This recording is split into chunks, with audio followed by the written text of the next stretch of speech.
বন্ধুরা, আমি মাছ ভাজার জন্য তেল গরম করতে দিয়ে দিয়েছি। দেখুন গরম হয়ে গেছে। আমি এবার মাছগুলো ভেজে নেব।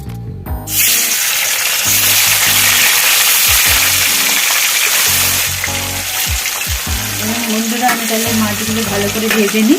হালকা করে ভাজতে হবে, কড়া করে ভাজলে হবে না।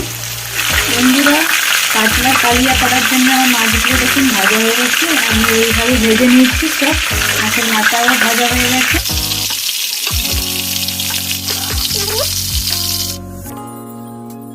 আমি তেলের সাথে ঘি দিয়ে দিচ্ছি। এরপর আমি 4টে শুকনো লঙ্কা, তেজপাতা একটা,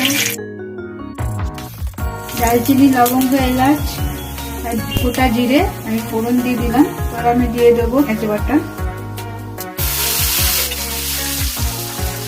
মশলাটা যাতে পুড়ে না যায় তাই মিডিয়াম ফ্লেমে রাখতে হবে গ্যাসটা।